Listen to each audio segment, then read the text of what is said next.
ശ്രീകുമാർ, അപ്പോൾ എന്താണ് കോൺഗ്രസ് നേടിയത് ഈ നവകേരള സദസ്സിനൊടുവിൽ?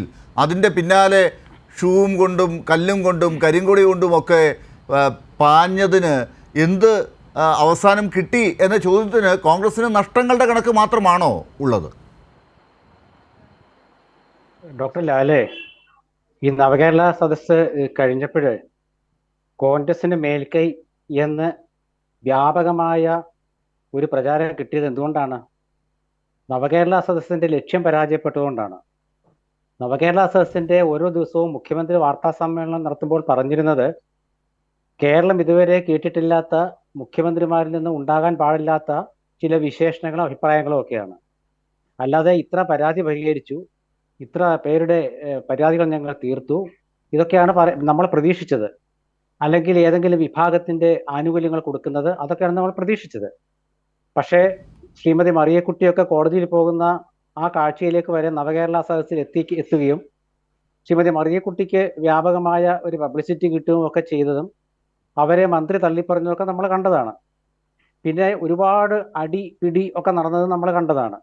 അതിനുശേഷം നവകേരള സദസ്സ് ശ്രീ കാനൻ രാജേന്ദ്രന്റെ അപ്രതീക്ഷിത നിര്യാണത്തെ തുടർന്ന് എറണാകുളം ജില്ലയിൽ ഉപേക്ഷിച്ച് മറ്റെല്ലാം പൂർത്തിയാക്കി 136 മണ്ഡലങ്ങളിലും.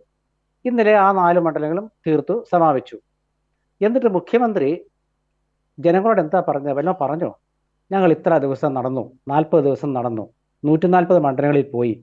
അദ്ദേഹം എന്നും പറഞ്ഞത് 41 മണ്ഡലങ്ങളിലെ UDFന്റെ ആളുകൾ വന്നില്ല എന്നുള്ളതാണ്. അപ്പൊ നമുക്കതിൽ ഒരുപാട് കാര്യങ്ങൾ തിരിച്ചു പറയാനുണ്ട്. അത് ഞാൻ പറയുന്നില്ല, ഒരുപാട് പെട്ട് ഞാൻ പറഞ്ഞതാണ്. പക്ഷെ നവകേരള സദസ്സ് കഴിഞ്ഞപ്പോൾ നമ്മൾ കേട്ടത് 2 മന്ത്രിമാർ തമ്മിലുള്ള സ്വരച്ചേർച്ചയില്ലായ്മയാണ്. ഒരു മന്ത്രിയും ഒരു മുൻ മന്ത്രിയും, ശ്രീ ആന്റണി രാജുവും ശ്രീ KB ഗണേഷ് കുമാറും. ഇന്നും ഗണേഷ് കുമാർ പറഞ്ഞു, എനിക്ക് ആ മന്ത്രിയുടെ വിരോധമൊന്നുമില്ല, ഞങ്ങൾ വ്യക്തിപരമായ സുഹൃത്തുക്കളാണ്. അപ്പൊ നവകേരള സദസ്സിന്റെ ബാക്കി പത്രം എന്താണെന്ന് ചോദിച്ചാൽ, 2 മന്ത്രിമാർക്ക് സ്ഥാനം പോവുകയും 2 മന്ത്രിമാർ അധികാരമേൽക്കുകയും അതിൽ 1 മന്ത്രിയുടെ തുറമുഖ വകുപ്പ് പ്രത്യേക സാഹചര്യത്തിൽ CPM ഏറ്റെടുക്കുകയും ചെയ്തു. ഒന്ന്, ഘടകകക്ഷിക്ക് കൊടുക്കേണ്ട തുറമുഖ വകുപ്പ് CPM ഏറ്റെടുത്തു. ഒന്ന്. രണ്ടാമത്തെ കാര്യം, KSRTCയെ സംബന്ധിച്ച് ആന്റണി രാജുവും പുതിയ KSRTC മന്ത്രിയായ KB ഗണേഷ് കുമാറും രണ്ടുപേരും ഇടതുമുന്നണി ഘടകകക്ഷികൾ. അവർ തമ്മിലുള്ള ഭിന്നത, ഇതാണ് നമ്മൾ കണ്ടത്. ജനങ്ങൾ ആഗ്രഹിച്ചത് എന്താണ്? ജനങ്ങൾക്ക് എന്ത് കിട്ടി? ജനങ്ങൾക്കൊന്നും കിട്ടിയില്ല. ജനങ്ങൾ അതാണ് ചോദിക്കുന്നത്, ഞങ്ങൾക്ക് എന്ത് കിട്ടി? എത്ര പരാതി പരിഹരിച്ചു? ഇനി ഒരുപാട് സ്കൂൾ മതിലുകൾ പൊളിച്ചു, അതൊക്കെ നേരെയാക്കണം. പള്ളിക്കൂടത്തിന്റെ മതിൽ പൊളിക്കുക എന്ന് പറയുമ്പോൾ അത് വളരെ ബുദ്ധിമുട്ടുള്ള കാര്യമാണ്. പണ്ട് ശാസ്ത്ര സാഹിത്യ പരിഷത്തും അതുപോലെ CPMമായി ബന്ധപ്പെട്ട അനുബന്ധ സംഘടനകളൊക്കെ പള്ളിക്കൂടത്തിന്റെ മഹാത്മ്യത്തെക്കുറിച്ച് പാടി പുകഴ്ത്തിയിട്ടുണ്ട്. അപ്പൊ അതുകൊണ്ട് ആ കാലമൊക്കെ മാറി പള്ളിക്കൂടത്തിന്റെ മതിൽ പൊളിച്ച് ബസ് കയറ്റുക, എന്നിട്ട് അവിടെ ജനങ്ങളുമായിട്ട് പ്രസംഗിക്കുക, ജനങ്ങളുടെ പരാതി സ്വീകരിച്ചു എന്ന് ചോദിച്ചാൽ പരാതി സ്വീകരിക്കാനല്ല ഈ നവകേരള സദസ്സെന്ന് മധ്യഭാഗത്ത് വെച്ച് മാറ്റി പറയുക, ഇതൊക്കെയാണ് നവകേരള സദസ്സിന്റെ. ശരി, ശ്രീകുമാർ, ഇത് നമ്മൾ കുറേ തവണ നമ്മൾ ചർച്ച ചെയ്തത് ആയതുകൊണ്ട് ഞാൻ താങ്കളോട് ചോദിച്ച ചോദ്യം ഒന്നുകൂടി ആവർത്തിക്കുകയാണ്. എൻ്റെ ചോദ്യം, ജനങ്ങൾക്ക് എന്ത് കിട്ടി എന്നുള്ളത് ഇടതുപക്ഷം പറയട്ടെ. അതുപോലെ മറിയക്കുട്ടിയുടെ പരാതി ഇപ്പോൾ ഇന്ന് ഏറ്റവും ഒടുവിൽ നരേന്ദ്രമോദി ആണോ പരിഹരിച്ചു കൊടുക്കുന്നത് എന്ന് സംശയം തോന്നുന്ന രീതിയിൽ ഇന്ന് കണ്ട ദൃശ്യങ്ങൾ അവിടെ നിൽക്കട്ടെ, അതൊക്കെ നമുക്ക് വിലയിരുത്താം. അതുപോലെ അവർ മന്ത്രിമാരെ അങ്ങോട്ടും ഇങ്ങോട്ടും മാറ്റി, പുതിയ മന്ത്രിമാർ വന്നു, അതിലെ അവർ തമ്മിൽ തർക്കമുണ്ടെന്നൊക്കെ ഉള്ളത് ജയിക്ക് വേണമെങ്കിൽ പറയട്ടെ, പ്രതികരിക്കേണ്ടതാണെങ്കിൽ. ലാൽകുമാർ അത് നിരീക്ഷിക്കട്ടെ. പക്ഷേ എൻ്റെ ചോദ്യം അതല്ല, കോൺഗ്രസ്സിന് ഇതിൽ എന്താണ് ഈ വീട്ടിൽ കാര്യം? ഇന്നിപ്പോൾ ഞാൻ കേരളത്തെ മൊത്തത്തിലാണ് ഉദ്ദേശിച്ചത്, ഈ സദസ്സിലല്ല. കോൺഗ്രസ്സിന് UDFിൽ തന്നെ എന്ത് കാര്യമെന്ന് ചോദിക്കുന്നവരും ഉണ്ടെന്നാണ് കേൾക്കുന്നത്.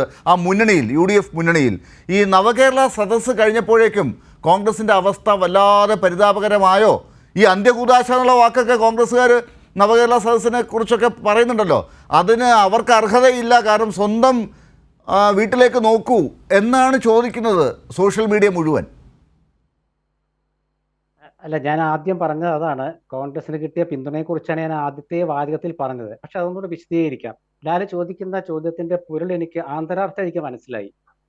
കോൺഗ്രസിലെ 2 ദിവസം മുമ്പ് KPCC പ്രസിഡന്റും മുൻ KPCC പ്രസിഡന്റും തമ്മിലുള്ള തർക്കമാണ് നിങ്ങൾ ഉദ്ദേശിച്ചെങ്കിൽ അതും നവകേരള സദസ്സുമായിട്ടൊരു ബന്ധമൊന്നുമില്ല. അത് വേറെ ചില വിഷയങ്ങളുമായിട്ട് ബന്ധപ്പെട്ടാണ്, കോൺഗ്രസിന്റെ സംഘടനാപരമായ കാര്യങ്ങളാണ്.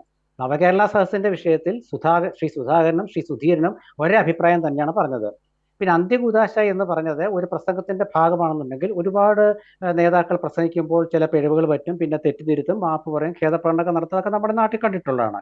പക്ഷെ ഇത് കോൺഗ്രസിന് എന്താ നേട്ടം എന്ന് ചോദിച്ചാൽ കോൺഗ്രസിന്റെ നേട്ടമാണ് ഇപ്പോൾ കേരളത്തിൽ കാണുന്നത്. കാരണം നവകേരള സദസ്സ് കോൺഗ്രസ് ആദ്യമേ തൊട്ട് പറഞ്ഞ രണ്ട് കാര്യങ്ങളാണ്. ഒന്ന്, ഇതുകൊണ്ട് ജനങ്ങൾക്ക് എന്താണ് പ്രയോജനം. രണ്ട്, ഇതിന് ഒരു ധൂർത്തായിട്ട് ഞങ്ങൾ കാണുന്നു. ഈ രണ്ട് കാര്യങ്ങളും അവിടെ നിൽക്കുകയാണ്. കാരണം ജനങ്ങൾക്ക് എന്ത് നേടി എന്നുള്ള ചോദ്യം പ്രസക്തമാണ്. അത് CPM-ന്റെ പ്രതിനിധി പറഞ്ഞാലും ശരി, ശ്രീ ലാൽകുമാർ പറഞ്ഞാലും ശരി, ശ്രീ ലാല് തന്നെ പറഞ്ഞാലും ശരി, അത് മുഖ്യമന്ത്രിയാണ് പറയേണ്ടത്. മുഖ്യമന്ത്രി പറയണം. മുഖ്യമന്ത്രി പത്രസമ്മേളനം നടത്തി പറയണം, ഇത്ര പരാതി കിട്ടി, ഇത്ര പരാതി പരിഹരിച്ചു, ഞങ്ങൾ ഞങ്ങൾ നവകേരള സദസ്സ് നടത്തി ഇന്ന കാര്യത്തിന് വേണ്ടിയാണ് എന്ന് പറയണം. പക്ഷെ വ്യാപകമായി ചർച്ചയാക്കപ്പെട്ടത് യൂത്ത് കോൺഗ്രസിന്റെ കാര്യങ്ങളും അതുപോലെ മറ്റേ അടിയും പിടിയൊക്കെയാണ്. ഞാൻ പറഞ്ഞ അതൊക്കെ അതിന്റെ ഭാഗമായി ചർച്ച ചെയ്യപ്പെട്ടെങ്കിൽ മുങ്ങിപ്പോയത് നവകേരള സദസ്സിന്റെ നിങ്ങൾ പറഞ്ഞ ശോഭയാണ്. നേരത്തെ CPM പ്രതിനിധി ഇവിടെ പറഞ്ഞു, MN കാരശ്ശേരി പറഞ്ഞതിനെ കുറിച്ച് പറഞ്ഞു.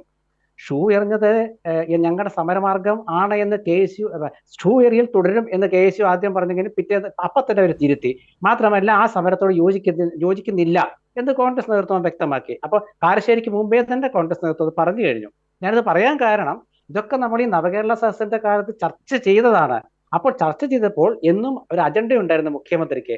പക്ഷെ അജണ്ട മുഖ്യമന്ത്രിക്ക് പറയാൻ പറ്റാത്ത രീതിയിൽ അദ്ദേഹത്തിന് പ്രതിരോധിക്കേണ്ടി വന്നു. പ്രതിപക്ഷം പറഞ്ഞതിനെ പ്രതിരോധിച്ച് അദ്ദേഹം തിരുവനന്തപുരം വരെ എത്തി എന്നുള്ളതാണ് നവകേരള സദസ്സിന്റെ ബാക്കിപത്രം. അതുകൊണ്ട് അവിടെ നേട്ടമുണ്ടാക്കിയത് കോൺഗ്രസ് ആണ്. പിന്നെ ശ്രീ ലാൽ ഒരു സൂചന പറഞ്ഞു, ഇവിടെ മറിയക്കുട്ടിയുടെ കാര്യം. മറിയക്കുട്ടിയല്ല, ആരായാലും ശരി അവരുടെ അഭിപ്രായം പറഞ്ഞു. അത് കോൺഗ്രസ് അത് അവരെ ഏറ്റെടുക്കുന്നുള്ളതോ BJP ഏറ്റെടുക്കുന്നു എന്നുള്ള അല്ല പ്രശ്നം. അവർ പറഞ്ഞത് പെൻഷൻ കാര്യത്തെക്കുറിച്ചാണ്. അത് ഹൈക്കോടതിയിലെത്തി. ഹൈക്കോടതിയിലെ ചില പരാമർശങ്ങൾ നടത്തി. അതൊക്കെയാണ് ഇതിന്റെ വിഷയം. അതൊക്കെ ഇതിന്റെ ഭാഗമായിട്ട് നടന്നതല്ലേ. കേരളം എന്തുകൊണ്ട് മറിയക്കുട്ടി ചേട്ടത്തിയുടെ പരിദേവനങ്ങളും അവരുടെ ഹർജിയും എന്തുകൊണ്ട് കേരളം ശ്രദ്ധിച്ചു? അത് ഈ നവകേരള സദസ്സിൽ തീർക്കപ്പെടേണ്ടതായിരുന്നില്ലേ? തീർക്കപ്പെട്ടില്ലല്ലോ, അത് കോടതിയിലെത്തി. അതൊക്കെയാണ് ചർച്ചയായത്. അപ്പൊ അവിടെ പ്രതിപക്ഷത്തിന്റെ നേതൃത്വം കൊടുത്ത കോൺഗ്രസിന്റെ നേതാക്കൾക്കിടയിലെ ഒന്നോ രണ്ടോ അഭിപ്രായ ഭിന്നത വെച്ചുകൊണ്ട് അതിനെ നമുക്ക് മറയ്ക്കാൻ പറ്റില്ല. ആ കോൺഗ്രസ് നേടിയ ആ സദസ്സ് നടത്തിയ വഴി ഗവൺമെന്റ് എന്താണോ ഉദ്ദേശിച്ചത് അത് നടന്നില്ല എന്ന് കോൺഗ്രസിന് പറയാൻ തക്ക വിധത്തിൽ ഗവൺമെന്റും CPM-നും ഒരു പരാജയം സംഭവിച്ചു എന്നുള്ളത് അവിടെ മുഴച്ചു നിൽക്കുകയാണ്. ഡോക്ടർ ലാൽ. ശരി, ഞാൻ തിരിച്ചു വരാം ശ്രീ N. ശ്രീകുമാർ.